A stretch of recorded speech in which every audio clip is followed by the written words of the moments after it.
Yon, what's up guys? Ngayon luto tayo ng ulam.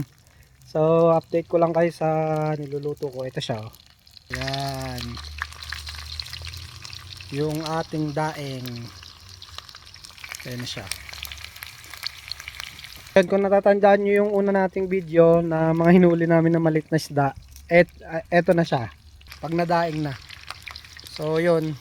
Nakakatipid. Sa pang ulam kasi yan, nakakapag-fishing tapos dinadaing namin. Alang, patay pala yung kalan. Patay pala yung kalan ko. Dito tayo sa labas nagluluto kasi aamoy sa loob yan. So yun. Yun yung bilada natin ng ginagawa namin biladan pag gagawa ng daing. Iniipon namin para sa winter time kasi wala masyadong fishing sa winter time eh. Ice fishing lang. Tsaka hindi nakakakuha ng ganong klaseng isda. Ito yun, napakita ko sa inyo.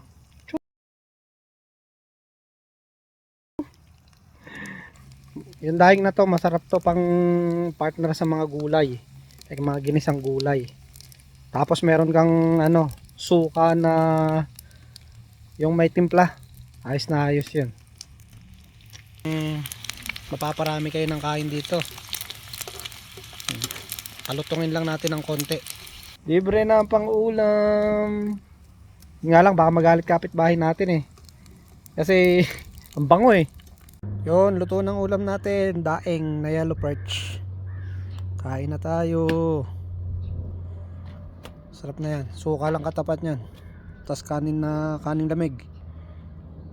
Test natin yung daing na ano, ginawa nila mama. Nabiyanan ko. Testing.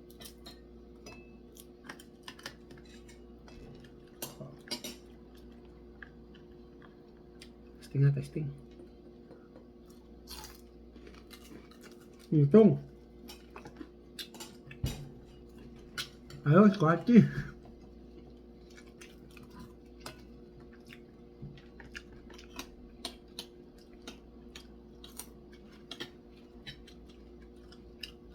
Ba't yung makunat yung isa? Ngayon kung bibilihin nyo pa itong ganito, siguro mga ano to, $10 or $6 per nga siguro 10 piraso. Ganon, o 8 piraso, 10 piraso. Eh dito, masipag ka lang mag-fishing, nalilibang ka na, meron ka pang libreng ulam. Yung dahil na bangus, binili namin sa supermarket, ano, $7, 3 piraso. Eh, 3 piraso na lang. So, nagluto tayo nito.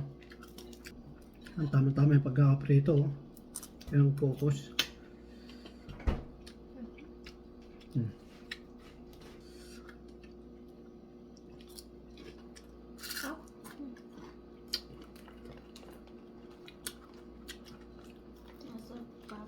Quality. Ayos ang ulam. Ayan, tapos na kumain. Ang kanin-kanin na ng kamay ko. See you!